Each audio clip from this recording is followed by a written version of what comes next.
Desde el estudio José Rafael Ferrari en el Centro de Noticias Televicentro, para Honduras y el mundo presentamos el foro líder de la televisión en Honduras, Frente a Frente, con Renato Álvarez.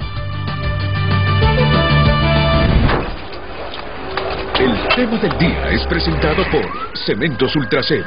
Juntos construimos el futuro de Honduras.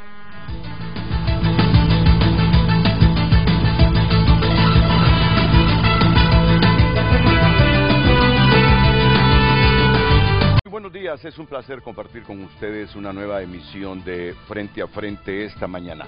Miren, no termino de convencerme de la formulación de la pregunta todavía.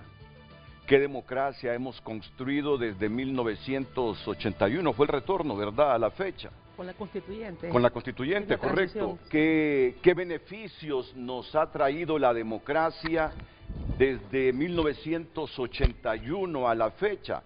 Pero hubo una que la descarté, fue la primerita en que pensé, pero la descarté. ¿Vale la pena la democracia que hemos construido desde 1981 a la fecha? Y luego reflexioné, pero es que el problema de Honduras no es la democracia como sistema. Entonces dije, no, esta pregunta se puede malinterpretar y de hecho la descartamos. ¿Vale la pena la democracia que hemos construido desde 1981 a la fecha? Como queriendo decir, ¿vale la pena vivir en democracia? No, es que vale la pena vivir en democracia.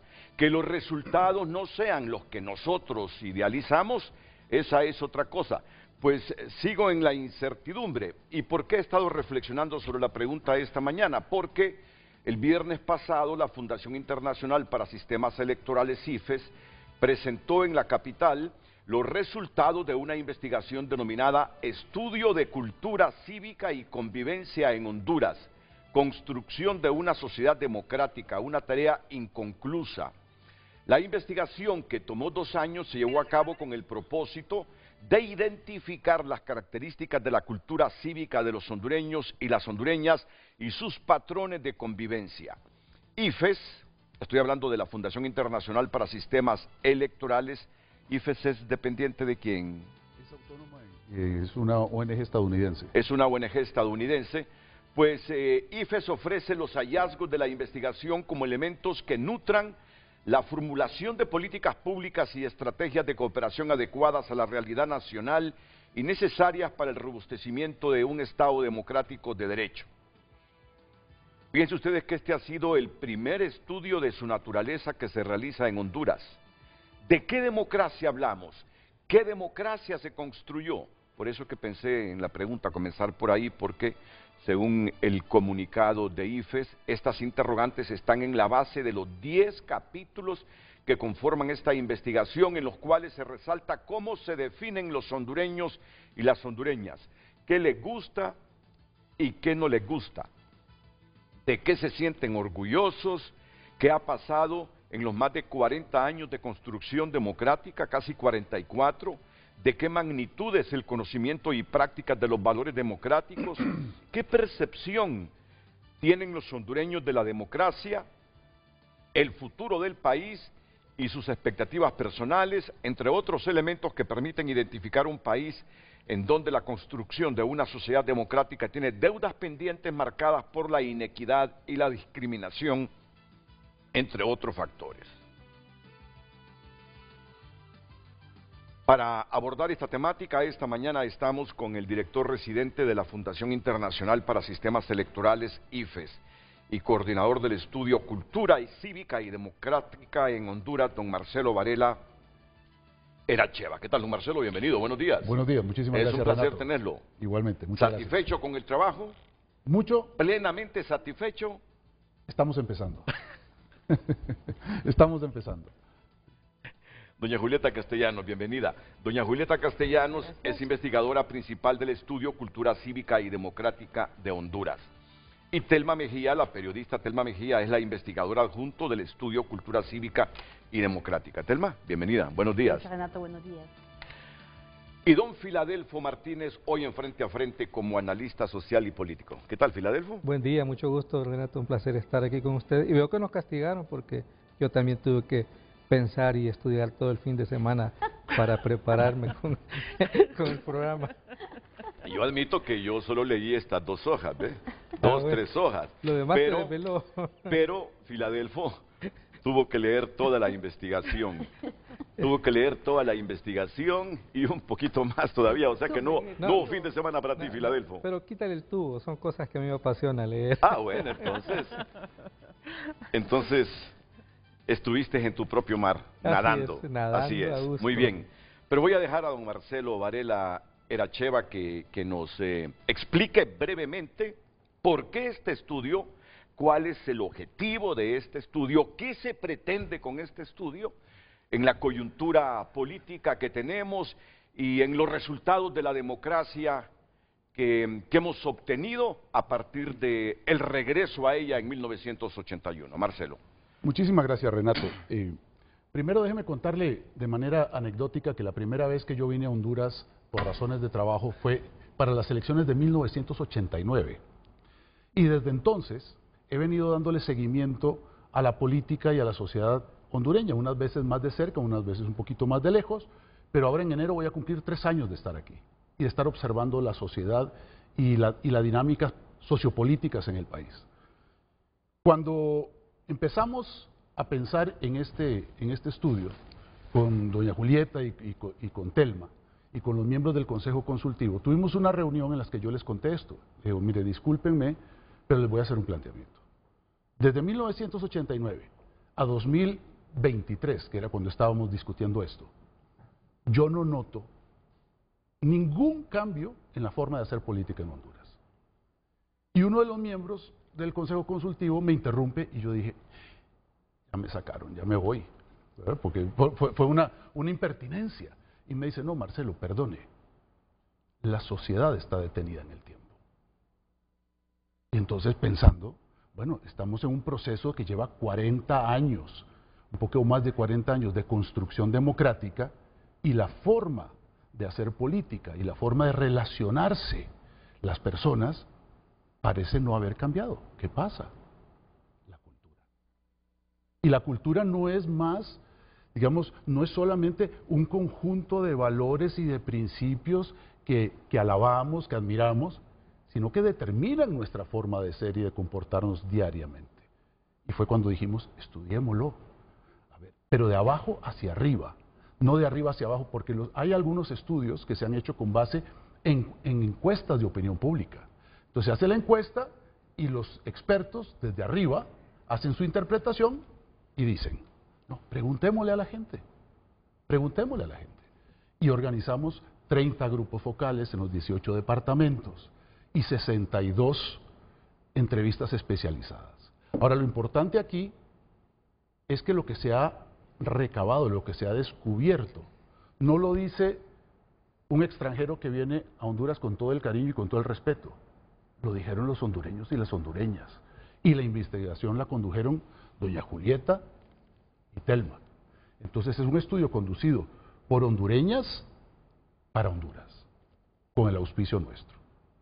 Y el propósito es identificar cuánto saben los hondureños y las hondureñas de la democracia, cuánto lo practican, porque uno percibe que las personas en general consideran que la democracia es un régimen de derechos. También hay deberes. ¿Cuánto cumplimos con los deberes? Es un sistema vivo, es un sistema social, y como sistema se desgasta.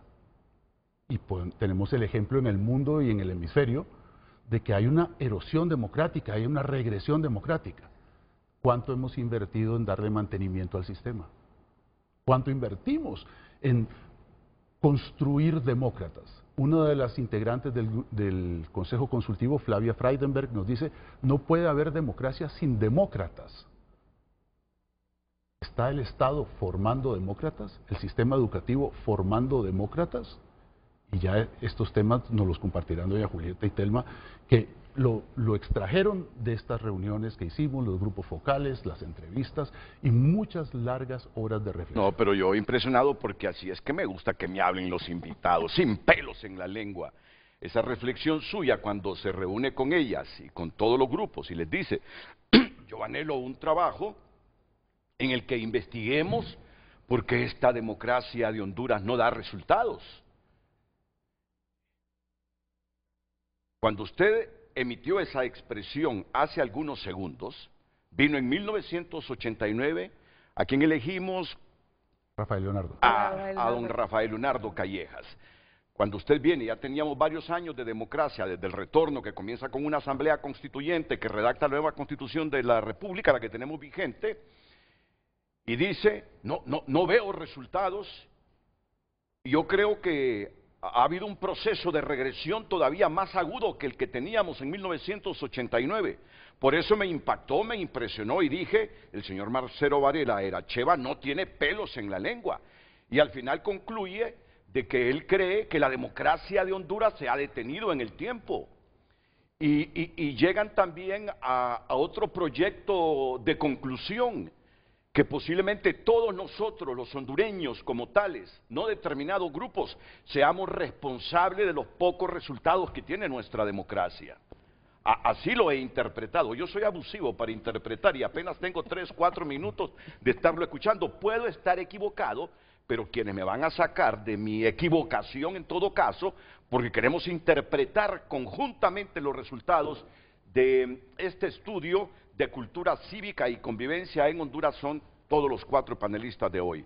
Las investigadoras Julieta Castellanos, Telma Mejía, Marcelo, que fue el coordinador de este estudio, y hoy que está Filadelfo, que ha leído el estudio y que nos tiene comentarios frescos que no los ha escuchado doña Julieta, ni los ha escuchado Telma, ni los ha escuchado Marcelo. Entonces, ¿qué pregunta me sugerís como periodista?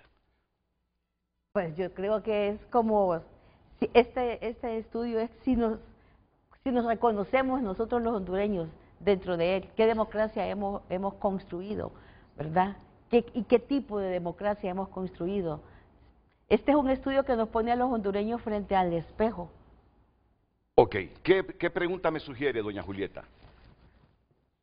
Bueno, es que es un proceso, el estudio es un proceso que nos dice esto es la democracia que se ha construido en estos 40 años.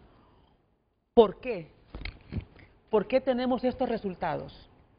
¿Qué ha provocado que la democracia, si la queremos encomillar, si la queremos poner en negritas, porque en realidad no era la democracia que esperábamos?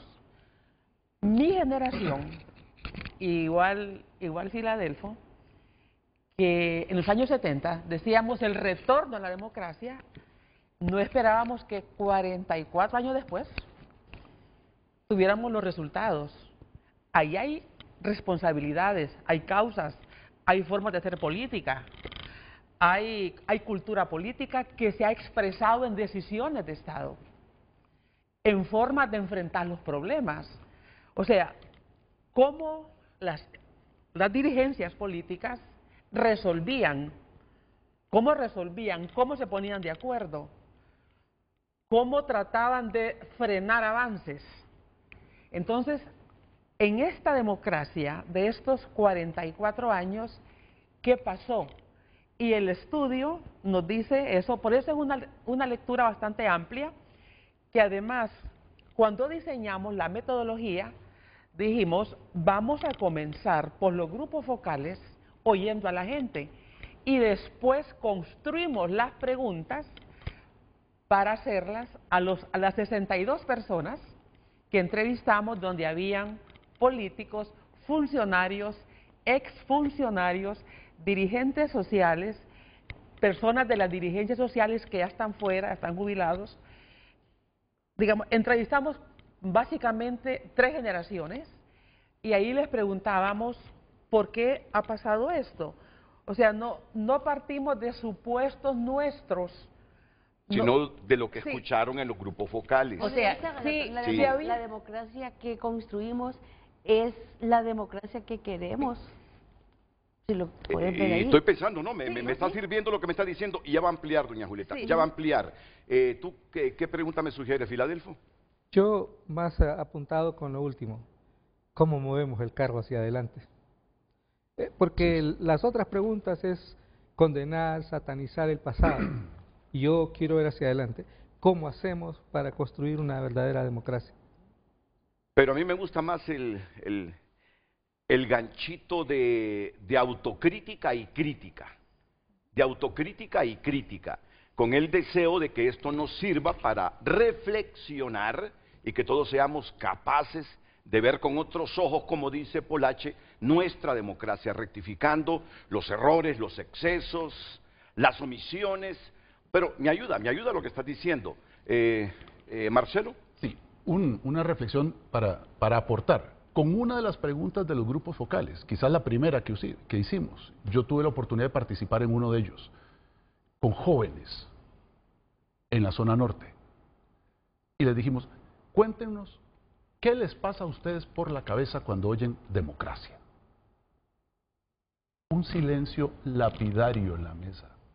Que decía mucho. Que decía muchísimo, hasta que uno de los muchachos se atrevió y dice, mire, la verdad, yo he escuchado la palabra democracia muchas veces, pero nadie me ha explicado qué es.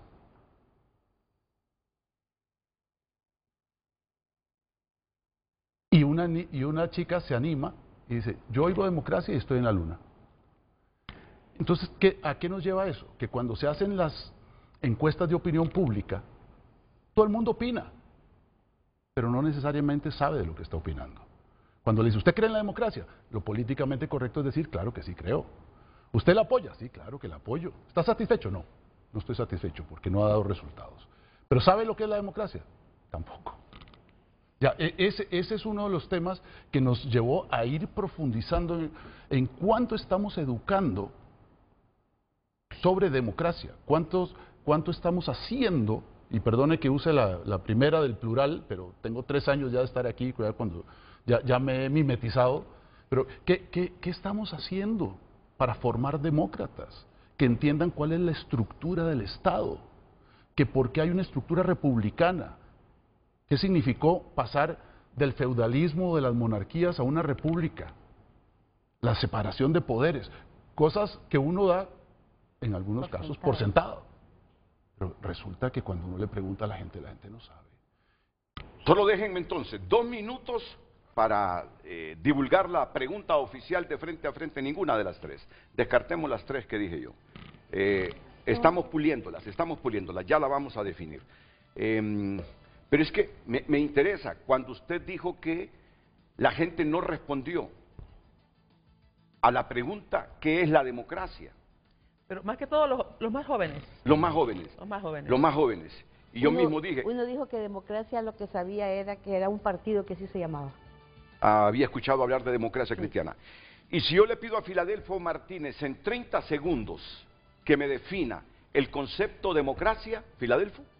Es un sistema en que los ciudadanos, respetando reglas, podemos decidir sobre los asuntos que nos atañen a todos, y en el que tenemos deberes y derechos, como acaba de expresar Marcelo acá, ¿verdad?, para convivir. Yo estoy intentando hacer una definición accesible a la mayoría del pueblo hondureño sobre democracia. No se limita solo a votar y a los partidos políticos, es la manera como tú y yo podemos convivir. Simplifícamela más todavía, por favor. Yo sé que la simplificaste, pero ¿se puede simplificar más todavía el concepto de democracia? Bueno, el más común que dice es el poder del pueblo, ¿verdad? Entonces, y que te definen normas de convivencia, ¿verdad? Con deberes y derechos. Y generalmente en el estudio ahí la gente tiene como muy identificados los derechos, pero muy poco cumplimiento de sus deberes. Doña Julieta. Es un sistema político que tiene valores que lo sustentan. Y esos valores es el respeto, es tolerancia, es de igualdad de condiciones, y sobre eso la gente elige con unas normas ya establecidas en las leyes del país. Cuando en 1981 se convoca una constituyente, se hace para aprobar la normativa sobre la cual las personas, los partidos y los ciudadanos se van a relacionar.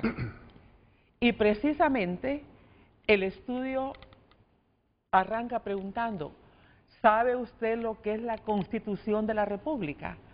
Porque la Constitución es la normativa que nos rige a todos. Y una de las respuestas es, sí, si la mayoría sabe qué es, pero dice, ¿para qué sirve? Si los políticos no la respetan.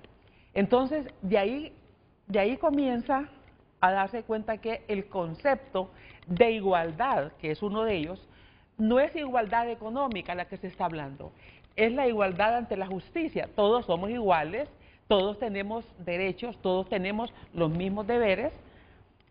Entonces, el concepto de igualdad no se traslada a igualdad económica, porque eso en ningún país existe. Pero hay valores y hay normas que son iguales para todos. Entonces, cuando a un político no se le juzga porque es político, esa persona está por encima de los demás. Y ahí entonces son los temas que entre más desigualdad hay frente a ciertos valores donde todos tenemos los mismos derechos y los mismos deberes, ahí es donde la institucionalidad no funciona, hay fragilidad o está captada. Entonces, la democracia es el sistema, por lo menos que hasta ahora se ha tenido, donde estos valores de respeto, tolerancia, libertad, ese es un respeto que es clave en la democracia, la libertad. Si hay una persona o una autoridad que limita, que restringe, que priva de la libertad a las personas, ya no estamos en un sistema democrático. Hay otros nombres, digamos, dictaduras, autocracias. En el pasado habían otros que eran la esclavitud, el feudalismo. Entonces, la democracia es el sistema donde las personas se relacionan con estos principios. Muy bien. Y para finalizar, el concepto de democracia para Marcelo Varela. Mire, es un sistema, como decía Filadelfo, es un sistema político, es un sistema de gobierno. Cuando digo político es de relacionamiento entre los distintos grupos de la sociedad. Es un sistema de convivencia social basado en reglas. No es libertad absoluta. Hay normas de convivencia. Digamos, la Constitución y las leyes no son instrumentos punitivos para castigar a la gente. Son instrumentos para organizar la vida. En democracia hay que vivir organizados y hay que cumplir, como decía Telma, no solamente reclamar mis derechos, que está bien, porque garantiza derechos, pero también tenemos deberes. Y si me permite ser un poco atrevido, ya que un poco más, con el estudio nos encontramos con una cultura cívica de la población hondureña que muestra una propensión a la informalidad. ¿Qué es eso? El incumplimiento de las normas, la flexibilización de las normas, la interpretación de las normas para acomodarlas a lo que yo quiero y no para seguirlas. Y también hacia unas tendencias autoritarias en la sociedad, en la cual no se dialoga y se construye y se negocia, sino que se busca la manera de imponer criterios. No voy a entrar en ejemplos, pero hay múltiples ejemplos en la cotidianeidad. Hace un rato hablábamos de ese accidente que usted presenció ahora que venía hacia acá. Sí. Todos los días hay accidentes de tránsito fatales. Sí. Muy probablemente eso es por cumplimiento a las normas que tienen que ver con los límites de velocidad. Y a nadie le importa. Y eso es para organizar la vida. Y hay gente que pierde la vida por no observar esas normas. Las fuentes del estudio. Las fuentes del estudio. 30 grupos focales en los 18 departamentos, 62 entrevistas, estudio bibliográfico y, como dijo un maestro que yo tenía, sociólogo, la observación etnológica, la observación de la sociedad. ¿Cómo se hace esa observación? Y él decía, te paras en una esquina y miras a la sociedad. Uno ve que dice no estacionar, autos estacionados, no virar en U, autos virando en U. Llega un ascensor repleto de gente y la gente que está afuera se empieza a meter sin dejar a salir los que están adentro. O sea, eso es convivencia. Entonces estamos hablando en el estudio no solamente de cuánto sabemos sobre democracia y Estado de Derecho y normas, sino también cómo nos relacionamos unos con otros. Y con observar eso, pues nos llamó la atención y quisimos pues hincarle el diente de la mano de doña Julieta y de Telma. Ok.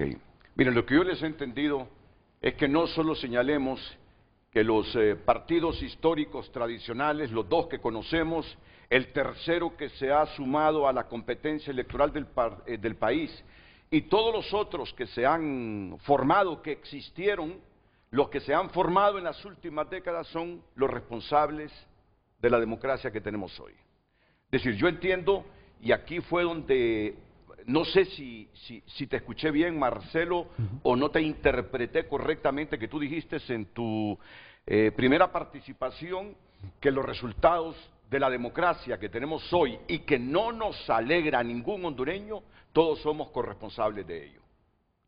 Absolutamente. Absolutamente. Absolutamente. Perdón, Renato. Perdón por ser tan tajante, pero es que es una responsabilidad compartida, porque no debe dejársele solamente a los políticos. Es que los ciudadanos tenemos responsabilidad con la democracia. Los ciudadanos tenemos responsabilidad de cumplir las normas. Si dice no estacionar, no me estaciono. Si dice no exceder tal límite de velocidad, no lo excedo. O sea, ese tipo de cosas no tiene que ver con las autoridades políticas y no tiene que ver con alguien que esté detrás mío. La integridad. Hay una definición de integridad que a mí me encanta, que es hacer lo correcto aunque nadie te esté viendo. Bueno, entonces solo permítanme, yo sé que quiere intervenir Filadelfo, voy a hacer la pregunta en este momento, la afirmación y entre signos de admiración. Usted va a reaccionar a lo que ya han expuesto nuestros panelistas hoy. Coincidimos aquí, coinciden los 4 panelistas y el moderador. En estos 44 años nuestra democracia ha fracasado. Creo que nadie lo puede refutar. En estos 44 años, pero ya, vayámosle dándole redacción periodística. Desde el retorno, desde el retorno a la fecha, ya sabe la gente que estoy hablando de 1981 hasta acá, nuestra democracia ha fracasado. Esa es una afirmación aventada, usted puede discrepar, puede coincidir, no importa. Luego, con sus participaciones enriquece el debate de esta mañana. Y aquí me voy a sumar al planteamiento o sugerencia que nos hacía Filadelfo Martínez. ¿Cómo evitar que fracase otras 4 décadas? Quizás los que están desde las 7 de la mañana entenderán las preguntas y afirmaciones y con más facilidad responderán. ¿Cómo evitar que nuestra democracia fracase en las próximas 4 décadas? Llevamos 44 años de haber retornado a la democracia. Luego de las interrupciones que hubo en los 60 y las 2, 3 interrupciones que hubo en los años 70, la interrupción que hubo en la primera década del presente siglo. Creo que ya estamos listos para que inmediatamente después de la pausa, Luz Madrid socialice de nuevo la pregunta y le entramos a los resultados de este estudio, partiendo de una premisa que no sé si discrepa Filadelfo porque quiso intervenir, que la corresponsabilidad del fracaso de nuestra democracia no solo está en nuestras instituciones políticas. Todos hemos fallado. Ahora, si le damos algún grado mayor o menor de responsabilidad, posiblemente los partidos políticos sean los más responsables de los resultados, de los escasos resultados de nuestra democracia hasta la fecha. Pero esto lo van a analizar nuestros panelistas inmediatamente después de la primera pausa comercial, sujetos a los resultados. Así que les invito para que estén atentos a lo que falta del programa, que es aproximadamente 1 hora 15 minutos. Días en pantalla, el tema de esta mañana. Como cada programa es importante conocer su opinión y puede enviarla a través del número de WhatsApp que está habilitado para usted y por supuesto a través de la cuenta en X Frente a Frente HN. Desde el retorno a la fecha, nuestra democracia ha fracasado. ¿Cómo evitar que fracase las otras 4 décadas? Ese es el tema para hoy. Envíe sus comentarios.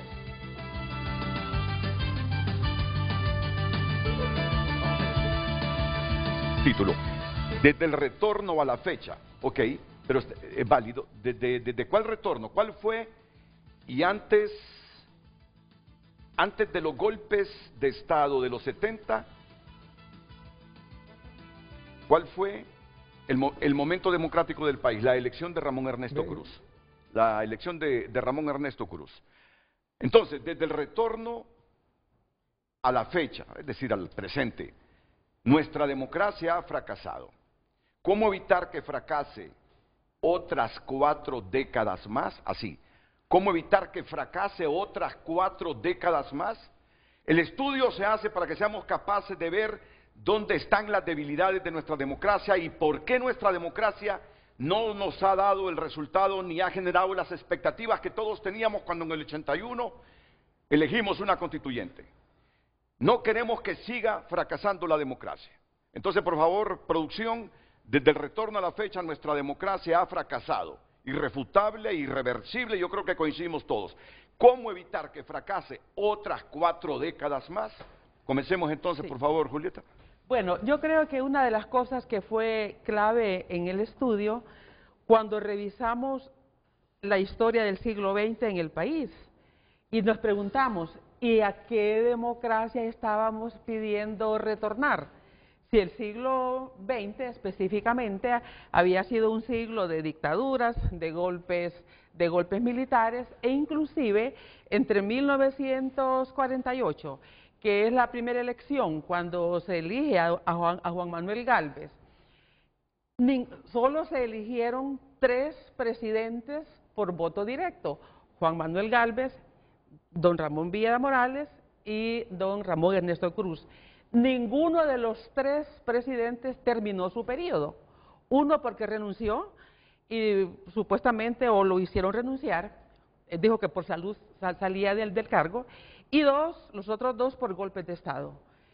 Entonces, del 48 a 1980, cuando elegimos Asamblea Constituyente, lo que habíamos tenido era 3 presidentes electos y ninguno terminó el periodo. Por otro lado, en los años 70 hubo 2 masacres campesinas, que esos fueron masacres de Estado, porque quien las hizo fueron militares y policías, tanto la Talanquera como la masacre de Santa Clara y los Horcones. Pero además hubo un escándalo de corrupción, que fue el Banana Gate. Supuestamente un alto funcionario del gobierno de López Arellano recibe un soborno para reducir el precio al banano. Esos 3 hechos que fueron tan significativos en esa década quedan en la impunidad. Entonces, ¿de qué democracia y qué problemas había vivido el país por los cuales se levanta ese concepto y dice retorno a la democracia? Pero además tenemos otro dato que es importante, y es que entre el golpe de Estado de 1963, que fue el 3 de octubre, y la toma de posesión del primer presidente electo con voto directo, habían transcurrido 5.956 días. De esos 5.956 días, 5.411 fue de regímenes dictatoriales y solo 545 vivimos el gobierno del doctor Ernesto Cruz. Entonces, ¿a qué democracia pedíamos retornar? Esa es una de las preguntas. Y luego se levanta la Constitución de la República y ahí se dice, si nos quedamos aquí, porque esta gráfica es básica. Habíamos hablado, la Constitución dice, vamos a la democracia. Y estos principios o estos valores democráticos son clave. Digamos, la igualdad, libertad, tolerancia y respeto. Cuando le preguntamos a la gente, ¿usted entiende, sabe lo que es la igualdad? Sí, todos somos iguales ante la ley, pero no se cumple. Eso no se cumple porque los pobres son los que van a la cárcel, porque a los ricos nunca los procesan. ¿De dónde veníamos? De aquellas masacres y veníamos de aquellos casos de corrupción que quedaron en completa impunidad. ¿Quiénes estaban involucrados? El Estado en esas masacres.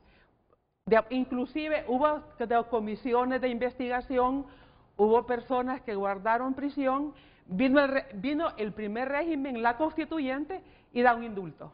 Entonces la gente dice, entonces no hay igualdad ante la ley. Sí, sabemos lo que es igualdad, sabemos lo que es libertad, pero está limitada esa libertad. Está limitada porque hoy tenemos miedo de hablar. Luego dice tolerancia.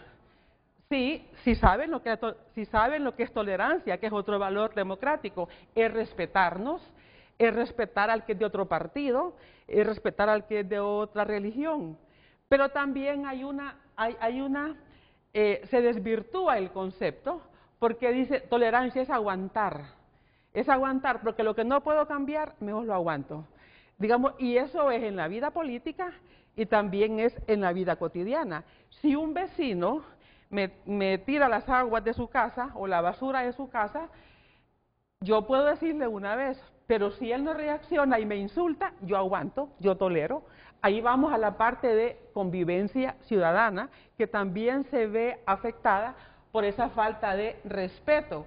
Y digamos, el respeto que lo asocia con las diversas formas, cómo se vive lo contrario, el irrespeto. Sí, digamos, yo respeto al otro, pero se vive más el irrespeto, lo que planteaba el embajador. Si estamos en una fila y viene otro y entra, ¿verdad? Si hay un rótulo que dice no estaciones, se estaciona, hay quien ha sacado el cerco de su casa y lo pone en la acera, o sea, le ha quitado a la gente el derecho de transitar por la acera y tiene que bajarse a la calle. Entonces, eso es no respetar, pero no solamente es el irrespeto a la norma general, a las normas de convivencia también. Entonces, cuando vemos esto decimos, por eso la democracia que hemos tenido estos 40 años no ha construido valores democráticos. Y luego si vemos la gráfica siguiente, dice, ¿cómo se han construido esas relaciones sociales? Bueno, son de confrontación política. Inclusive a veces en la misma campaña electoral, y por eso es importante porque estamos frente a una campaña que ya viene digamos, el odio, crear miedo, el rechazo, la ofensa, el insulto. Debería ser una campaña de propuestas, no una campaña de miedo ni una campaña de odio. Y ya lo hemos visto en este proceso, inclusive antes de que fuese, digamos, la convocatoria. La desconfianza, o sea, como hay miedo, hay desconfianza, y eso produce encierro y los miedos sociales.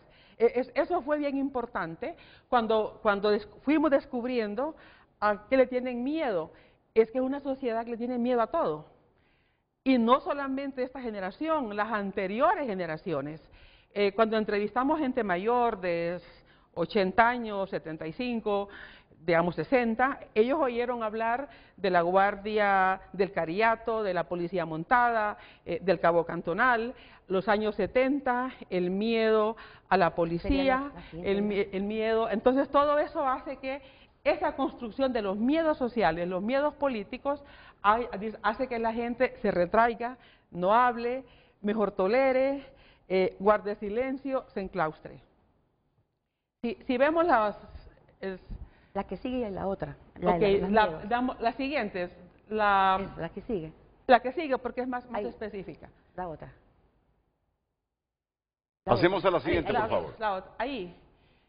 Sí, esto fue un descubrimiento prácticamente, porque aunque lo hemos vivido, pero no es lo mismo haberlo sentido en algún momento que la gente se lo diga. Digamos, las generaciones de los años 50 y 60 tenían miedo al ejército. Ellos o sus padres o abuelos vivieron y hablaron del Cariato, de aquella represión que hubo muy fuerte, le tenían miedo a la Policía Montada, al Cabo Cantonal. Los años 70 se tenía miedo a la policía, ya hemos hablado de las masacres que hubieron, la represión, de tener libros también, los estudiantes que iban fuera del país, sus casas lo registraban cuando venían, al servicio militar obligatorio, que también los estudiantes que salían en la noche, estaban los carros de la policía, de los militares esperando para subirlos, las madres tenían miedo que sus hijos se los llevaran, luego Ser dirigente gremial también era miedo, vino el tiempo de los desaparecidos políticos. El siglo XX, miedo a salir a caminar, más actual. Digamos, hoy la gente tiene miedo al crimen organizado, a la inseguridad. Tiene miedo a hablar de narcotráfico públicamente, tiene miedo de hablar de corrupción, porque los corruptos les pueden hacer algo. Y luego, lo más actual, miedo a ser amenazados o agredidos por los colectivos de libre. Sobre todo esto, estos grupos focales los hicimos en mayo del año pasado. Hay que recordar aquel protagonismo de los colectivos en el Hospital Escuela, en otras instituciones, y eso a la gente tenía miedo inclusive de ser agredidos. Y luego los migrantes, que también entrevistamos migrantes que están en Estados Unidos, nos dijeron, bueno, nosotros pasamos miedo a la policía de Guatemala, en México, a las bandas del crimen organizado, a la migración en Estados Unidos, nos da miedo ir a un hospital porque no sabemos si nos van a llamar a migración. O sea, todas las generaciones en el país han sido generaciones que han vivido sobre alguna forma de miedo, ya sea miedo al Estado. Cuando decimos Estado es miedo a la represión de la policía, de los militares, los desaparecidos, tener libros, miedo social, el miedo al crimen, el miedo de opinar. Dice, ya han matado periodistas, dicen, por decir la verdad. Entonces todo eso va construyendo miedos. Bueno, miren, solo introduzco algunas reflexiones para seguir con el debate. Mis expectativas con este informe es qué tipo de democracia hemos construido en los últimos 44 años y los resultados de esta democracia. Es decir, yo diría que la mejor demostración que nuestra democracia ha fracasado es con el montón de hondureños que migran a España, que migran a Europa, que migran a Estados Unidos. Es decir, yo diría que el fracaso de esta democracia se refleja en que la pobreza se ha multiplicado en el país, que no ha disminuido. ¿Por qué causas? Ni siquiera voy a hablar que algunos grupos se hicieron más ricos. Han sido creativos, buena parte, otros han vivido de la ilícita convivencia del sector público y privado, el hecho que la pobreza se ha multiplicado. Diría que ahora somos menos capaces de convivir con respeto todos los hondureños. Si yo miro, y esto lo he visto yo en las calles de la ciudad y las calles del país, que alguien infringe el reglamento de tránsito, en vez de manejar a la defensiva, yo le echo el carro encima. Es decir, un nivel de intolerancia. Entonces, ¿por qué desde el retorno a la democracia nos hemos vuelto más intolerantes, más agresivos? ¿Qué ha pasado con nuestra democracia? Yo no me siento satisfecho con la democracia. Si no estuviera trabajando aquí, no tuviera un trabajo digno como el que tengo, yo hubiese emigrado. Creo que mi esposa también. Entonces, ¿por qué no hemos sido capaces de construir trabajos con salarios dignos? ¿Por qué no somos capaces de generar suficiente empleo para que la gente no busque irse? Y salarios con un poco de dignidad, porque ya nadie vive con 14,000 empiras en el país. No sé si me estoy yendo o si me estoy saliendo, pero yo como hondureño digo, esta democracia ha fracasado. ¿Por qué ha fracasado esta democracia? Esas son las respuestas que yo quiero. Y lo otro que decía Filadelfo, ¿qué hacer para evitar que fracase otras 4 décadas más esta democracia? Bueno, yo creo, Renato, que uno de las que refleja el informe es precisamente porque se construyó una democracia de pactos de élites que se desconectó con la gente, ¿verdad? Y la gente no se siente conectada con la democracia, y porque se ha creado una democracia, primero, que la gente la ve como ir a votar cada 4 años, cree que ahí es su compromiso con la democracia, ¿verdad? Y hay una ausencia del Estado frente a eso, y hay un sistema político de partidos que ha venido generando pactos de cúpulas, ¿verdad? Donde la gente no está incluida, y la gente resiente eso, y la gente te lo dice, y también te dice de las otras cosas, digamos, dentro de esa conexión que no hay, ¿verdad? De la democracia con la gente, también hay la visión que se ha creado un Estado, que el partido que llega cree que el Estado es su hacienda, y la gente también cuestiona eso. Y el informe te dice, somos un país con una cultura autoritaria,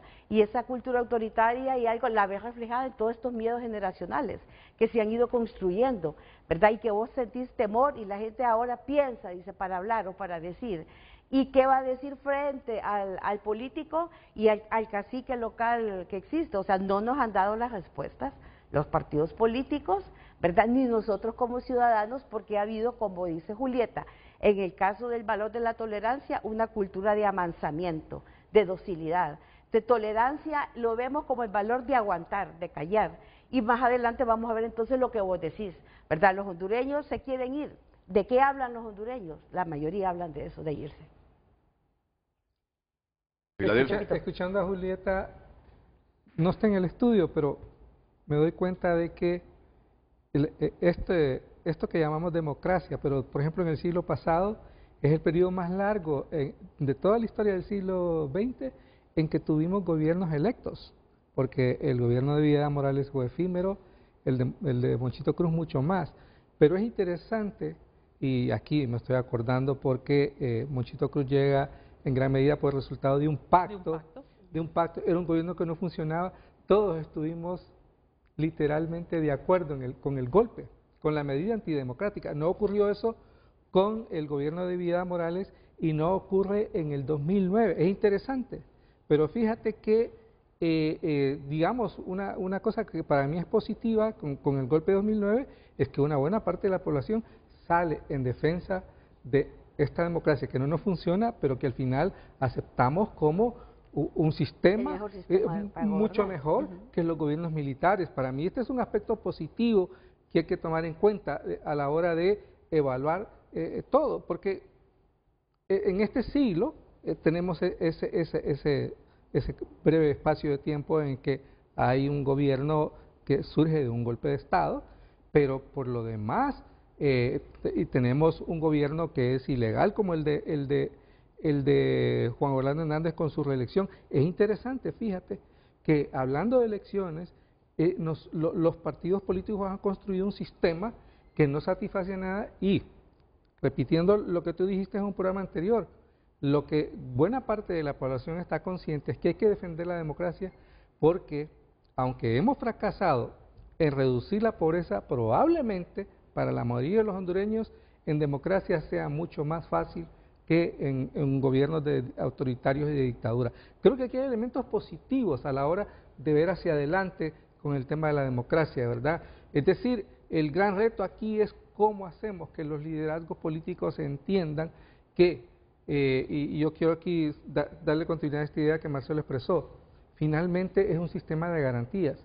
El respeto a la ley me obliga a detenerme frente a la luz roja del semáforo, pero es una protección para mí, al final de cuentas, ¿verdad? Entonces, yo creo que frente al miedo, porque el estudio te rescata eso, el miedo al futuro, y no solo al futuro, sino a la realidad. Ninguno de nosotros va a una colonia de esas, de aquí de Tegucigalpa, en las condiciones que estamos. El miedo es parte de la cotidianidad de todos nosotros. Entonces, ¿cómo recuperar la confianza entre nosotros mismos?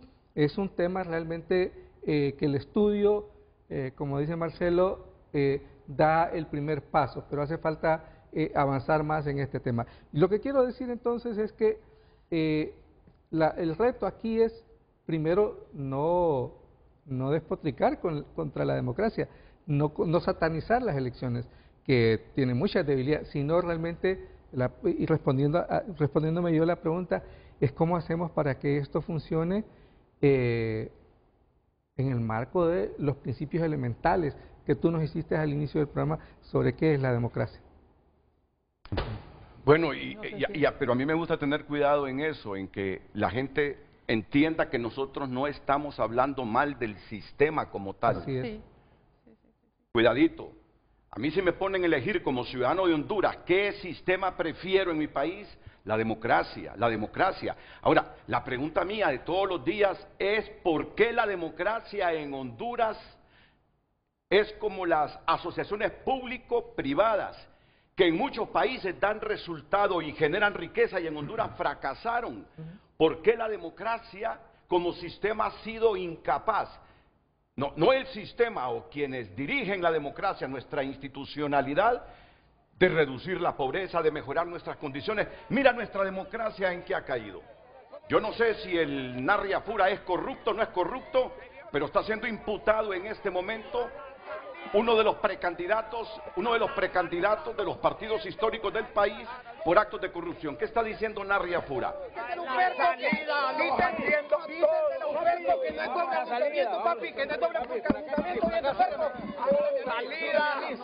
atiendo a todos. Que Dios los bendiga. Es inocente, papi. Claro.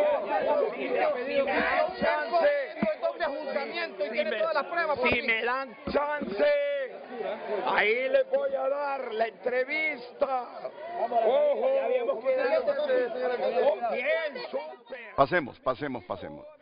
Hasta en eso no hemos aprendido después de 40 años organizarnos para hacer las entrevistas. ¿Ves? Todavía seguimos mostrando una inmadurez bárbara, asquerosa, hasta para organizarnos cuando vamos a hacer entrevistas. Valoraciones que tiene Marcelo de lo que se ha comentado hasta el momento en el programa. Mire, Renato, yo creo que no todo está perdido, hay cosas auspiciosas y el propósito del estudio era justamente reconocer en dónde están los espacios para mejorar. Y creo que pasa por la educación, y en esto hay una cita de Paulo Freire que a mí me gusta mucho y que toca muchas fibras sensibles, que dice: el sistema no teme al pobre que sabe pensar. Entonces, ¿qué ha pasado con la educación? ¿Qué ha pasado con la pobreza?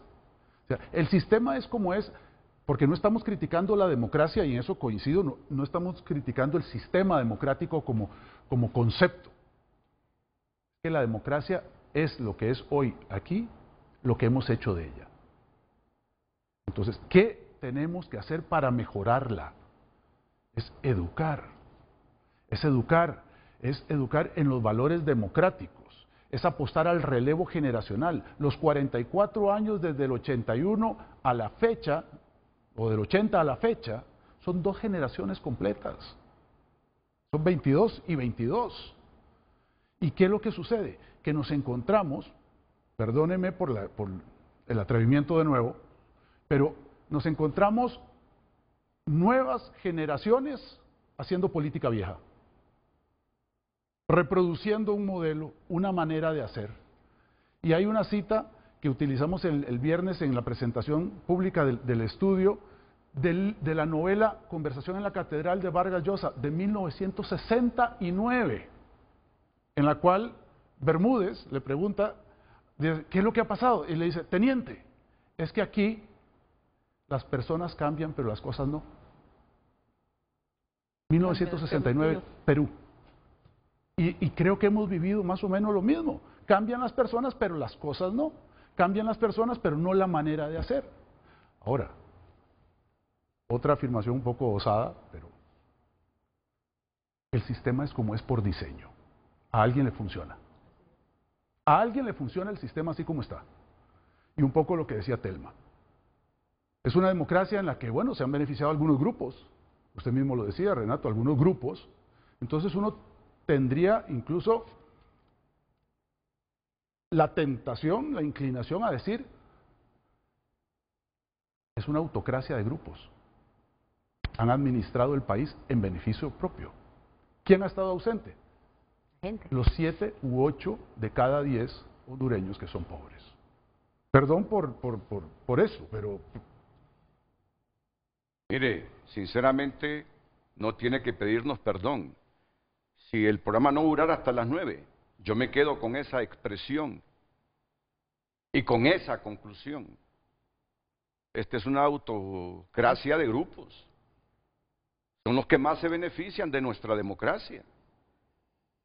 Esos 7 de cada 10 andamos arañando toda la vida, y cuando ya no toleran la forma indigna en que viven, migran. ¿Usted quería complementar lo que decía Marcelo, Sí, Julieta? es que en realidad todo se ha apuntado hacia el tema que usted preguntó, y hay un tema que lo mencionó Telma y también Marcelo, igual Filadelfo, Y es, digamos, ¿por qué la gente quiere migrar? ¿Por qué quiere irse? Y quieren irse muchos, casi de todos los segmentos sociales y hasta económicos. Tiene que ver mucho con el tema del Estado y los derechos que protege, que más que protegerlos, no los protege. Para el caso, una cosa es trabajar un empleo formal en Tegucigalpa o en el norte del país, y lo otro es la informalidad, que es la mayoría de los que están en el sistema productivo. Cuando preguntábamos nosotros, ¿a quién acude usted cuando tiene un problema que no le respetan sus derechos laborales? Aquí no hay Secretaría del Trabajo. Y si voy a poner un reclamo, mejor no voy, porque no le hacen caso al trabajador, sino que al que nos emplea. Y más bien perdemos el empleo. Perdemos el empleo. Y cuando va usted a un centro de salud, a un hospital, ¿cómo hace? Bueno, si quiero una cirugía, lo más rápido es que el político me dé una recomendación. Entonces, la democracia, este sistema, lo que ha hecho es hacer más diferentes a los hondureños. Fíjese que entrevistamos a un dirigente gremial del sector salud de los años 70. Él estuvo 70, 80, todavía trabajando, creo que hasta los 90. Y me dice, mira Julieta, yo vivía el proceso en un hospital de aquí de Tegucigalpa. Ahí llegaba la gente y a todos se les atendía. Empezamos a vivir la diferenciación, el sectarismo político, cuando para una cirugía la persona sabe que es más rápido conseguir la cita si tiene una recomendación del político. Claro, debe mediar también la escasez. Como son los mismos hospitales desde hace 30 años, el Escuela fue el último que se construyó en Tegucigalpa, el María después, pero el María comenzó a funcionar hasta el 2014, creo. Entonces, en ese sentido, digamos, esa preservación, digamos, el Estado discrimina, el Estado no trata a todos por igual. Cuando entrevistábamos gente en Occidente, nos decían, mire, cuando vamos a Tegucigalpa, alguna gente cree y nos dice, estos no han votado todavía la pluma. Mire, esa es la discriminación.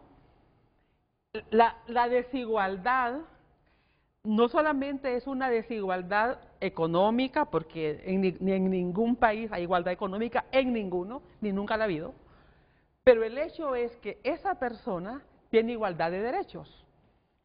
Pero si ese es el trato que da el Estado, otra gente nos decía, mire, mi hijo no quiere estudiar.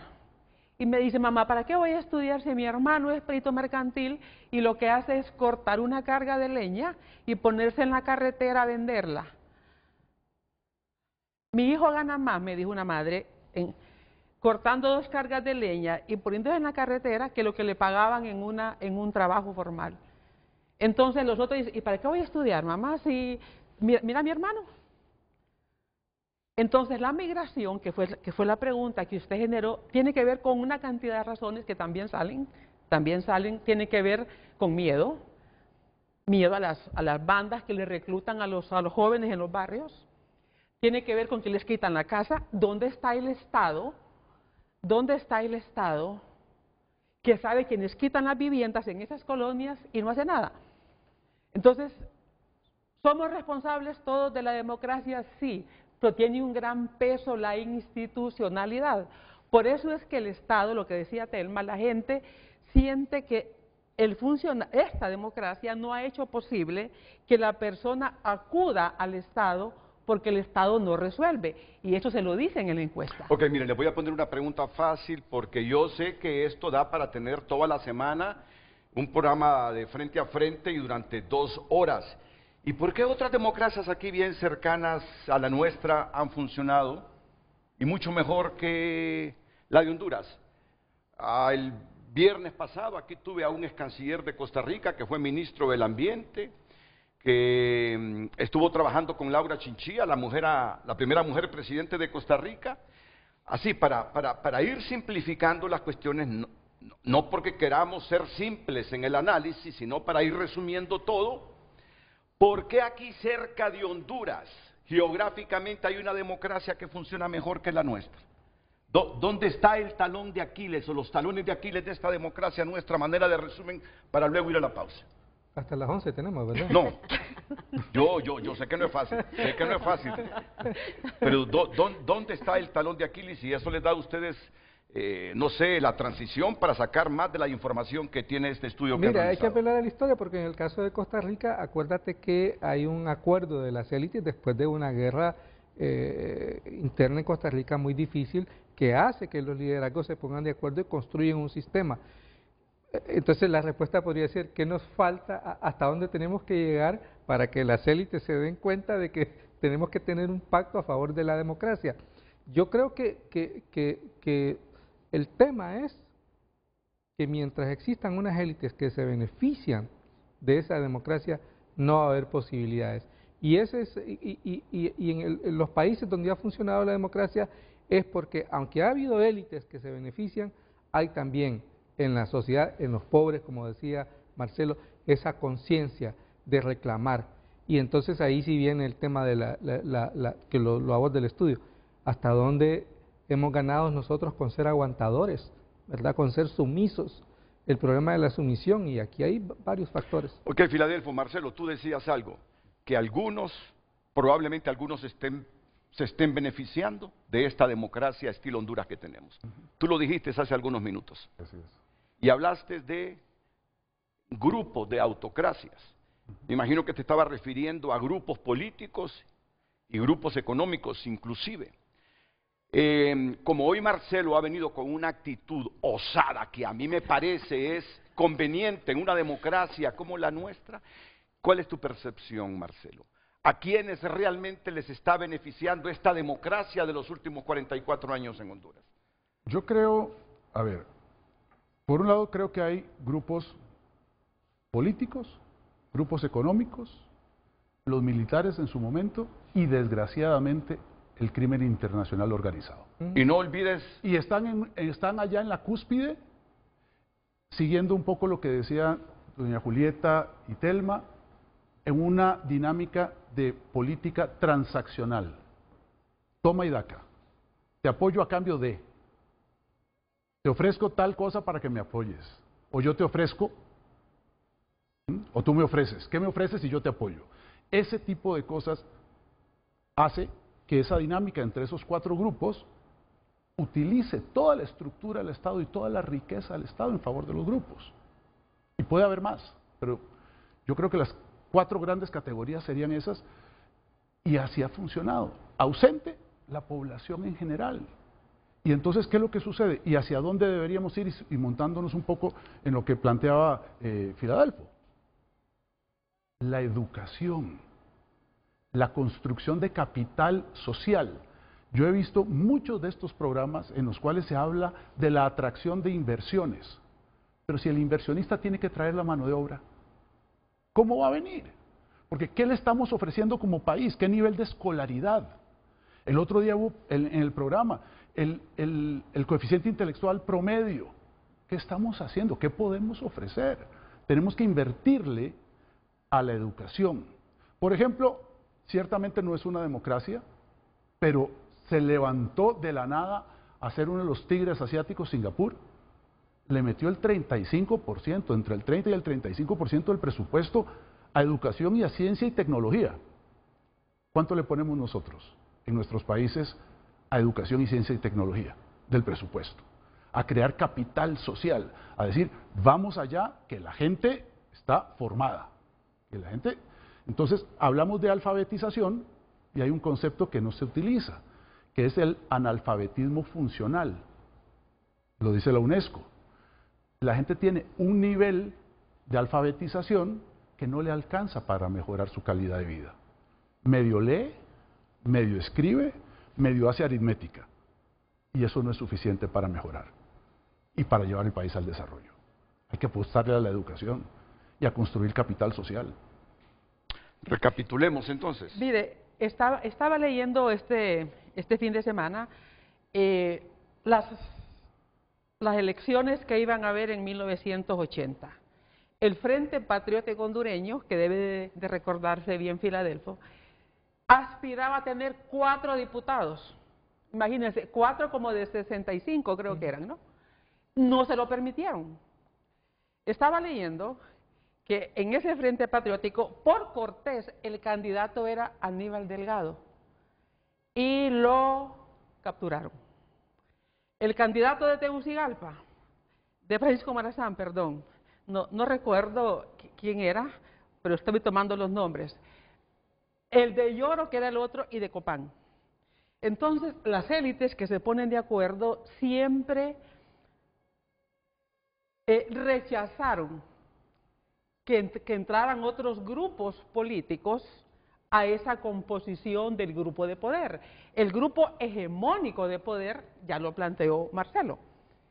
En realidad, ha habido una exclusión de otros sectores y esa autocracia nuestra ha funcionado con esos pactos. En mi concepto, y de lo que hoy conozco un poco más gracias a esta investigación que me hizo leer el siglo XX muy detenidamente, en realidad era un pacto entre militares, policías, que se vieron involucrados en aquellos crímenes de Estado, y los 2 partidos tradicionales. Ellos son los que hacen la Constitución de 1982. Entonces, obviamente, y luego vino cuando otros grupos quisieron emerger, digamos, la plataforma de lucha para democratizar Honduras y todos aquellos movimientos que hubo en su momento quedaron en nada. Entonces, en realidad, y yo insisto, sí somos responsables todos, pero el gran problema del país es esa concentración que ha habido en estos sectores donde han construido una democracia entre ellos, sí, para ellos.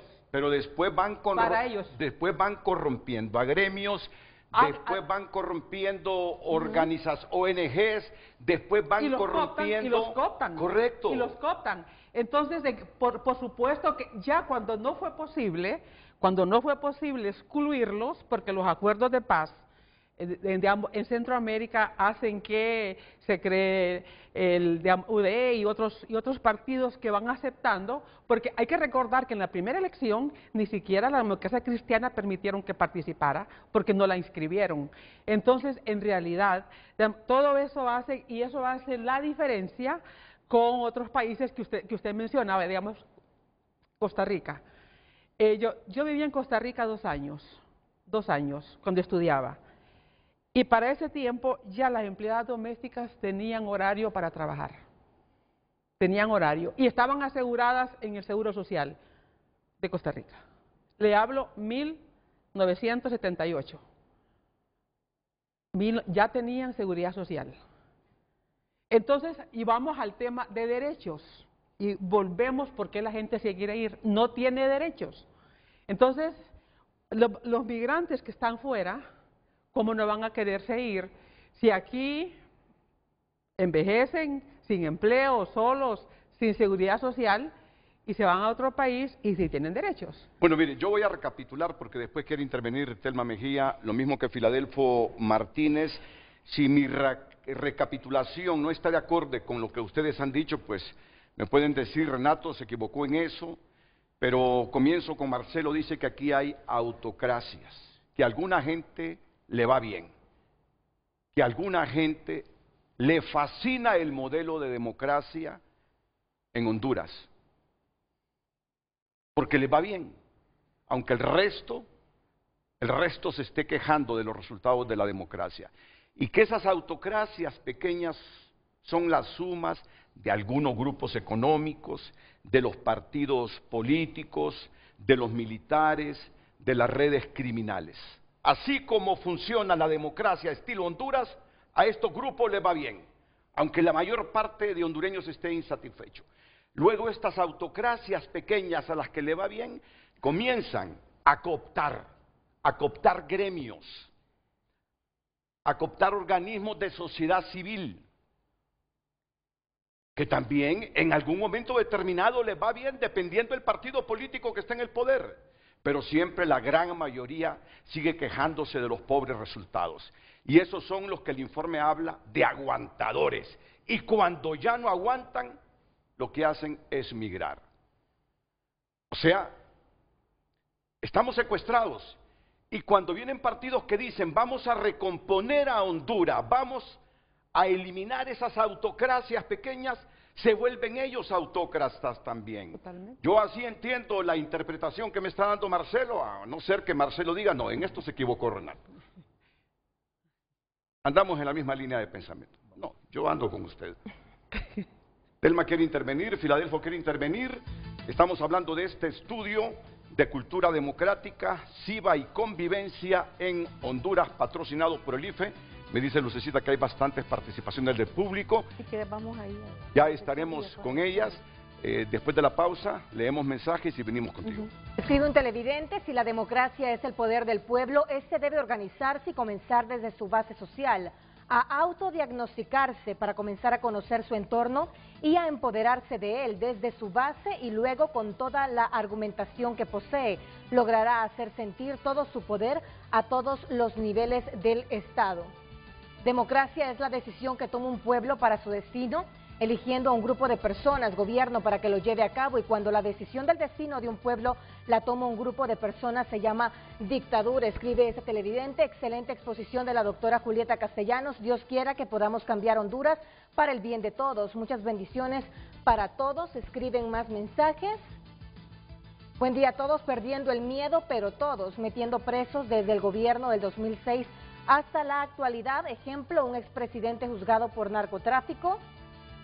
Alto dirigente político exconvicto por cargos de lavado con drogas y de remate dirigen el partido actual, diputados, exalcaldes extraditados y otros huyendo, y actualmente un secretario de un congreso negociando dinero para campañas políticas. Juzgue usted, escribe este televidente. Número 1, el Estado debe invertir en la educación, especializar a jóvenes y adultos, salud, instalaciones, equipo y personal eficiente, y la generación de empleo para jóvenes y adultos, ya que después de los 40 se reduce considerablemente las oportunidades laborales, opina este televidente. Buenos días, en nuestro país hay democracia, lo que pasa que está mal aplicada. Un ejemplo de eso, solo hechizos, un vistazo a lo que pasa en el Congreso, mercenarios dependiendo de sus propios intereses, escribe el televidente. Continúe enviando sus comentarios a través de WhatsApp y también a través de nuestra cuenta en X. Voy a decir, el estudio, yo no he leído todo el estudio, apenas un resumen ejecutivo que me dejó Telma el viernes. He escuchado con atención todo lo que ha dicho doña Julieta, lo que ha dicho Telma, lo que ha dicho Filadelfo, pero debo admitir que sin decir que discrepo con Julieta, porque creo en todo lo que Julieta ha dicho, Telma y Filadelfo, me parece que Marcelo tiene muy claro lo que ha pasado en Honduras y por qué la democracia en las últimas 4 décadas no ha dado los resultados que uno espera. Y tiene razón la señorita o señora que nos escribió. El problema no es la democracia, ya lo hemos reiterado, el problema no es el sistema político en que vivimos, es el que nosotros queremos vivir, pero mal administrado. Honduras no ha tenido buenos administradores por diversas razones para vivir en este sistema democrático. Pero Marcelo va más allá y eso fue lo que me encantó, hablando sin pelos en la lengua. Hemos fallado como sociedad, porque la sociedad o alguna parte de la sociedad, para vivir bien se mete en la molotera que nos tienen esas pequeñas autocracias. Entonces la sociedad no ha sido coherente con los desafíos que tenemos de revertir el rumbo que lleva la democracia de Honduras, multiplicando la pobreza. Telma, por favor, tú sigues con estos escenarios 2010-2023. Sí, muy rápido, Renato, digamos, para que entremos a la otra parte que tiene que ver con de qué hablan los hondureños, cómo nos definimos los hondureños, qué nos gusta, qué no nos gusta y nuestros referentes. Entonces aquí hay una valoración, digamos, de los escenarios que decía ¿verdad? Los consultados del 2010 al 2023, cómo ven Honduras, ¿verdad? O qué se ha hecho. Bueno, a lo largo de todo esto, lo que han visto es que ha habido como una especie de desmontaje de la institucionalidad, ¿verdad? Cada vez estamos debilitando nuestras instituciones para creer menos en la democracia. Hay un restablecimiento del autoritarismo, ¿verdad?, confrontándose con el Estado y el Estado enfrentándose a sí mismo. Y los partidos políticos, que tiene que ver con todo esto, no están formando líderes, sino que están creando escuelas de líderes autoritarios. No estamos creando demócratas, no estamos creando líderes demócratas, sino líderes autoritarios, una reproducción de ese sistema partido político Hacienda, así miro yo al Estado. Los arreglos al margen de la ley, como decía Marcelo, la informalidad que nos gusta tanto a los hondureños, ¿verdad? Escaparnos de las reglas establecidas para llegar a esos acuerdos bajo la mesa, para llegar a esos pactos que al final terminan deteriorando la gobernabilidad. Y vemos un sistema presidencialismo, digamos, donde sigue siendo el cacique, el caudillo, el que sigue cooptando, digamos, las instituciones, y el uso de la fuerza para resolver. ¿Cómo resuelven los hondureños? Se ha visto incluso en alguna medida que normaliza la violencia, porque para él hay formas de resolverla, a machete, a golpes, con más fuerza, con más violencia. Y estamos frente a una confrontación política y social cada vez muy alta, y donde se está también generando toda una apología al odio. Esas son algunas, y la menor capacidad para resolver por la corrupción y por la incapacidad de los liderazgos. Y hay algunos que se atrevieron a decir, si seguimos así el país, si no vemos en esta reflexión, pues vamos camino a Haití, ¿verdad? Un país sin ley, sin gobierno. Entonces, esto es parte, digamos, de lo que ellos están viendo y lo que nosotros estamos diciendo en este estudio. Nos estamos viendo nosotros aquí y que vamos para adelante. ¿Qué es lo que queremos construir? A raíz de aquí es como dar unos lineamientos para el país que deseamos. Sí, ya lo dijo Marcelo, que el estudio tiene como objetivo ser autocríticos para la elaboración de políticas públicas, de eso se trata. Aquí nadie está plenamente satisfecho ni por la democracia que tenemos, ni los resultados de la democracia, ni satisfechos de que el país esté como esté. No, nos gusta el informe porque a partir de aquí y con otros insumos que se han elaborado, podemos ser capaces de identificar dónde están las debilidades de la democracia hondureña, cómo rectificarlas y cómo recuperar al país. Para evitar ir y que a las Haití. próximas 4 décadas sean totalmente diferentes a las 4 décadas pasadas. Y los resultados de estas últimas 4 décadas, desde el retorno a la democracia, que, bueno, dice Julieta que no entiende desde dónde retornamos, pero desde algún lugar hemos retornado a la democracia con tremendas expectativas, pero las expectativas se esfumaron. Es que no basta que hayamos retornado a la democracia después de regímenes militares, no, está bien, pero en 44 años, con una democracia diferente, ya estaríamos dando pininos hacia las innovaciones del siglo nuevo, hacia por lo menos retener la gente en nuestro país y no que se vaya frustrada. Filadelfo, ¿qué nos hace falta entonces de aquí en adelante? Perdón, yo quiero, porque el estudio es de cultura cívica, entonces el tema de la cultura está presente y yo desde entrada me referí al embajador como Marcelo. Es parte de mi vocación democrática porque él es embajador, pero el Marcelo que nos acaba de escribir fuera de micrófonos es único, es único. Entonces, ¿a dónde quiero ir? Que parte de la construcción antidemocrática, porque el estudio dice, o sea, adhesión difusa es que queremos elecciones, pero también nos gustan los liderazgos autoritarios, fuertes. ¿Y cómo se empieza a construir? Con el tema del señor embajador.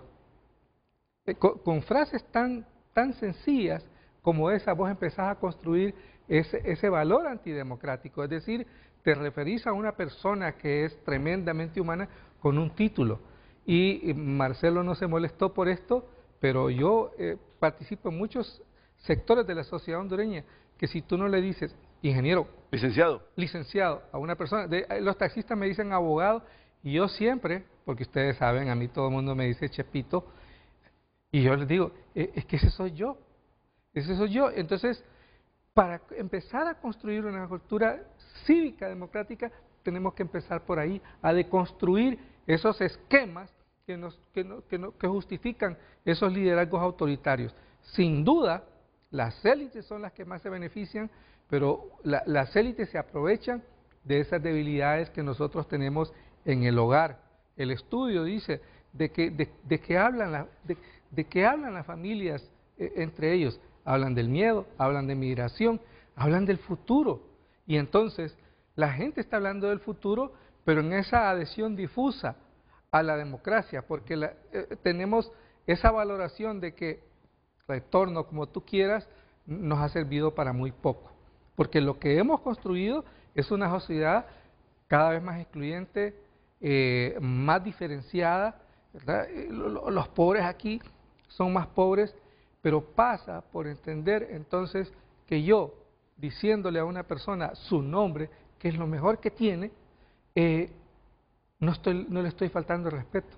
Por el contrario, es una muestra de cariño y de respeto al final de cuentas, porque estoy relacionándome con individuos. Entonces el tema de que los 5 que estamos aquí, todos los somos iguales en derechos y deberes, es fundamental para construir una cultura cívica democrática, que yo creo que es la esencia del estudio. Y lo que el estudio dice es que es una tarea, yo no solo digo inconclusa, es permanente.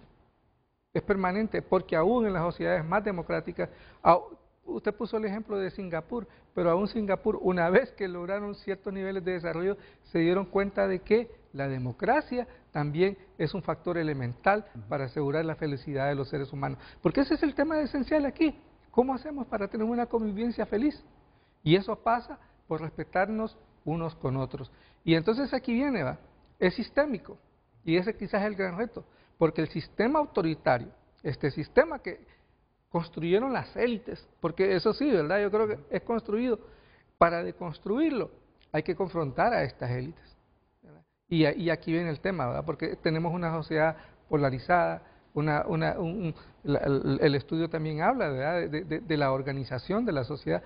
Cada vez todo esto tiene unos elementos que son importantes. Y solo quiero volver al miedo, porque fíjate que tenemos miedo para ir a tránsito a obtener una licencia de conducir, pero tú ves que hasta las mujeres ahora no tienen miedo de subirse a una motocicleta y salir a su trabajo, a veces sin casco, a veces sin nada, violando todas las leyes de tránsito. ¿Por qué? Porque necesitan llegar a su trabajo, a la hora, porque necesitan desplazarse. Entonces, necesitamos la democracia para asegurar que la felicidad la podemos construir respetándonos unos con otros. Para mí ese es el tema fundamental del estudio, porque el enfoque es no solo la democracia que tenemos, sino cómo de construir esta cultura cívica adherida difusamente a valores antidemocráticos. Yo no sé si voy a salir del programa con ciertos valores invertidos, responsabilizándonos más como sociedad de los resultados de nuestra democracia que a las instituciones o pilares de la democracia en los que siempre hemos puesto el dedo índice señalándolos como los responsables directos de esta crisis económica, social y política que tenemos en el país. Y yo retomo para que durante unos minutos Marcelo nos profundice un poco más, porque desde que se inició el programa le he captado al menos 4 veces señalando que si la sociedad hondureña sigue estancada, no esperemos que nuestra democracia en las futuras décadas mejore para el bienestar de todos nosotros, porque al final nos organizamos con un solo objetivo, nos organizamos como sociedad y como Estado con un solo objetivo, el bien común que se le ha perdido a la mayor parte de esta sociedad, pero que también es responsable de los resultados de esta democracia. Por favor, Marcelo, no sé si interpreté bien lo que desde un comienzo usted ha dicho. Sí, Renato, muchas gracias. Yo creo mucho en los adagios, en los dichos que recogen la sabiduría popular y tiendo a decirlos, ¿no? Pero vuelvo al tema del sistema. Todo sistema es una maquinaria. Todo como maquinaria se desgasta. Como maquinaria va perdiendo eficiencia, eficacia en dar los resultados que se espera que tenga. Así la democracia se va desgastando, la gente se va desencantando, no va dando resultados. Hay que invertirle. Hay que invertirle. Y entonces el adagio es, si uno cree que un profesional es caro, pruebe con un incompetente. Le sale más caro. Le sale mucho más caro. Si uno cree que la democracia es cara, pruebe con una dictadura. A ver qué tal nos va bajo una dictadura, en la que sí ya ahí no hay libertades, no hay garantías, hay abusos, una serie de cosas. Entonces, trabajar por la democracia requiere invertir en la democracia, en renovar la energía de la democracia, en formar los demócratas, que la ciudadanía, que cada ciudadano y cada ciudadana sean los promotores y los defensores de la democracia, y que no estemos esperando que nos lo den desde las instancias de gobierno. Esto me recuerda a mí una anécdota de un profesor de Derecho Constitucional que le preguntaba a los estudiantes, a ver, díganme qué significa ser primer mandatario. El presidente, ajá. El que manda, ajá. El que dirige el gobierno, ajá. La cabeza del ejecutivo, ajá. Dice, no, señores, mandatario es el que recibe un mandato, no es el que manda, es el primer mandado, no el que manda. Así como que el beneficiario es el que se beneficia, no el que beneficia a otros. Entonces, tenemos un juego de palabras también en la cotidianidad que nos desenfocan. O sea, un primer mandatario es el que recibió un mandato para ir a hacerlo, no para hacer otras cosas. O sea, eso, cuando hablamos mucho y que lo escuchamos muy frecuentemente, es que tal cosa, tal institución se politizó. Enhorabuena que se politizó, porque lo político es lo público. El problema es si se partidizó, esa es otra historia. Pero la Constitución se llama Constitución Política del Estado, porque es política, es el marco de referencia para todo lo demás, y es lo público. Entonces, hay ese tipo de educación en la que hay que hacer. Escuchamos a muchos formadores de opinión cuando hablan del Congreso y dicen, el primer poder de la República. No es cierto. Los tres poderes son iguales, autónomos, independientes y sin relación jerárquica. No hay un primer poder. Los tres son primeros, o los tres son segundos, o los tres son terceros, pero son tres al mismo nivel. Pero cuando se utiliza recurrentemente el primer poder, se instala en el imaginario colectivo la idea equivocada. Y por allí viene el tema de la educación, y es a todos los niveles, y como lo planteamos en el estudio. No estamos hablando solamente de la educación formal, que es esencial para el cambio generacional, para el recambio, pero también la educación a través de los medios de comunicación, a través de campañas, para tratar de recomponer aquellos árboles que ya nacimos torcidos y que ya estamos torcidos, pero alguito podríamos mejorar.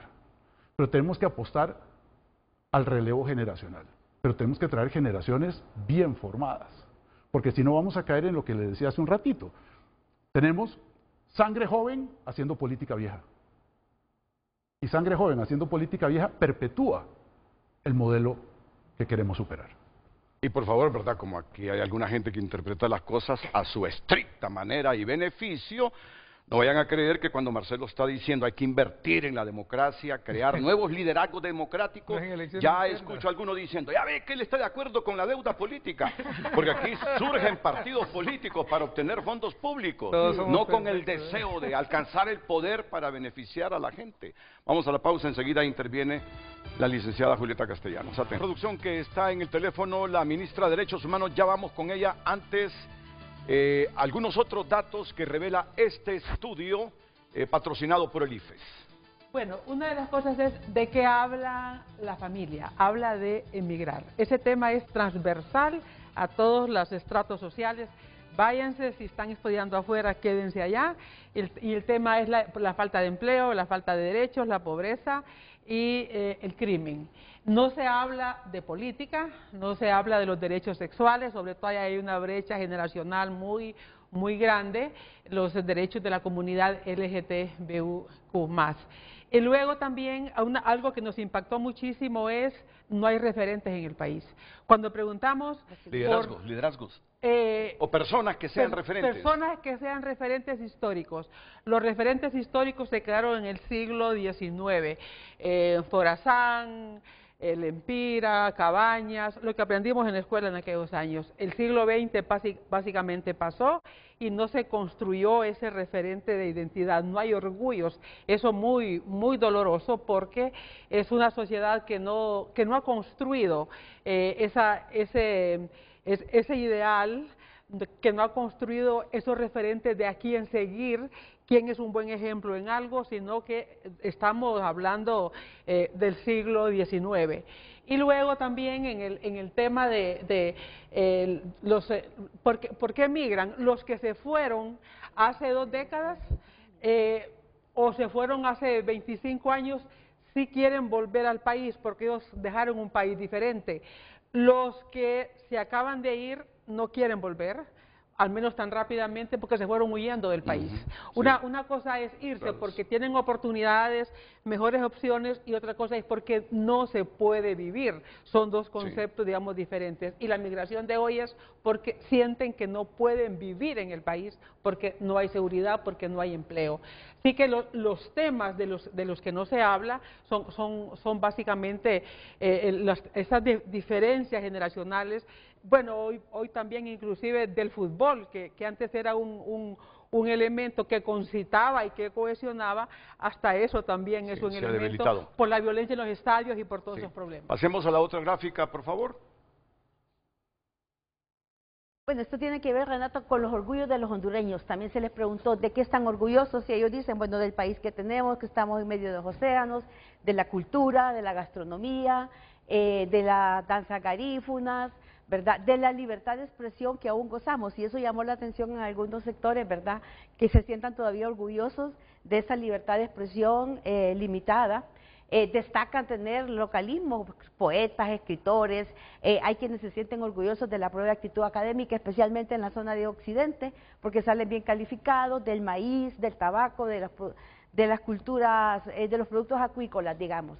Pero lo que decía Julieta, no hay referentes, ¿verdad?, de los siglos XX y XXI. Entonces el país tiene como una especie de orfandad de referentes. Y tal vez en la siguiente, porque ya concluimos, es ¿qué no les gusta de Honduras? No les gusta el país que se ha construido a lo largo, ¿verdad?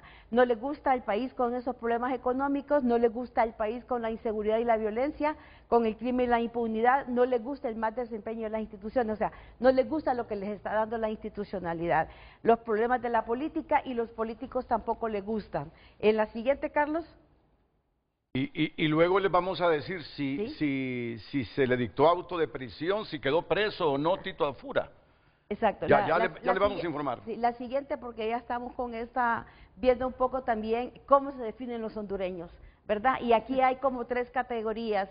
El hondureño positivo, trabajador, resiliente, honesto, luchador, que se levanta, que emprende, ¿verdad? El hondureño negativo, que carece de modales, que no respeta las filas, como decía Marcelo, ni en los bancos, ni en el comercio, ni en nada. El hondureño que es machista, egoísta, acomodado, halagán, corrupto.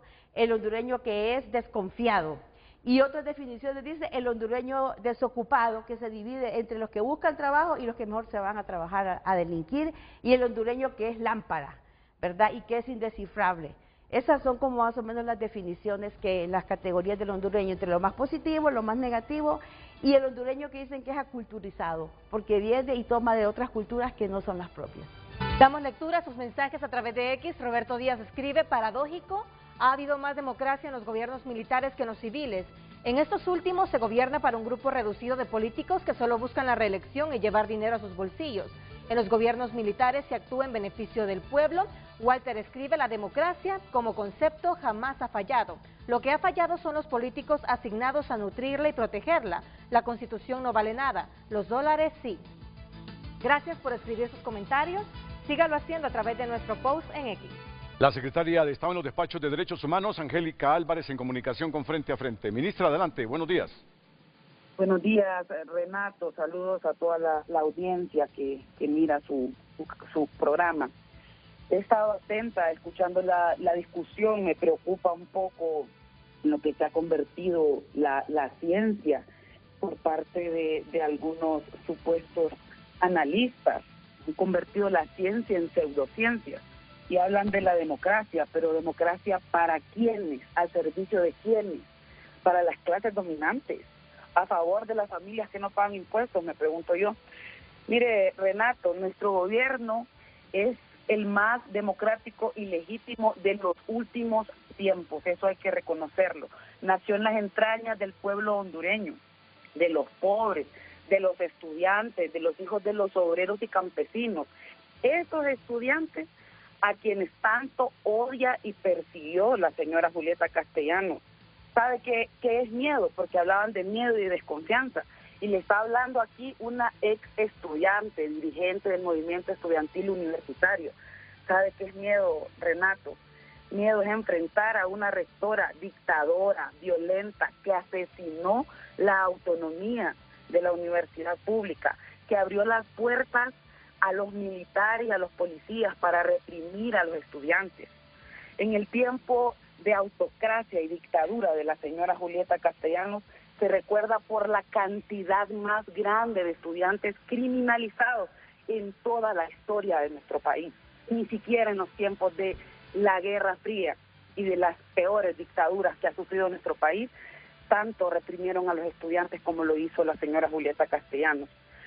A este gobierno le tocó asumir una administración destruida totalmente, saqueada, endeudada.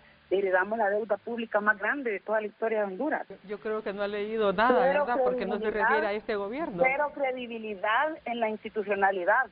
Eso es real. Entonces, ¿qué le ha tocado a la presidenta Xiomara Castro?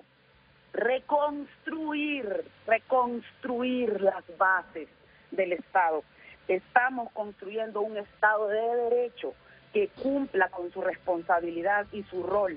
Pero no vengamos aquí a deslegitimar a este gobierno, un gobierno que nació en las calles, que nació en las entrañas del pueblo hondureño. Gracias al clamor popular logramos derrocar una dictadura a la cual ella nunca hizo alusión, porque estaba coludida con el dictador. Entonces me parece a mí que yo creo que la ministra de Derechos Humanos, como ella no estudió por andar en las tomas de edificios, no se ha leído el trabajo. No nos estamos refiriendo a ningún gobierno en particular. El estudio es un estudio transversal de 1980 hasta la actualidad. No es un estudio de ningún gobierno, no es un estudio de una institución en particular, es un estudio sobre las personas. Yo creo que eso es y cómo se ve la nación. En ese sentido, creo que una lectura responsable del estudio y consecuente nos ubica a un eje transversal de los 4 y más décadas. Gracias, Julieta. Gracias, ministra. Voy a la última pausa porque ya estamos sobre las 9.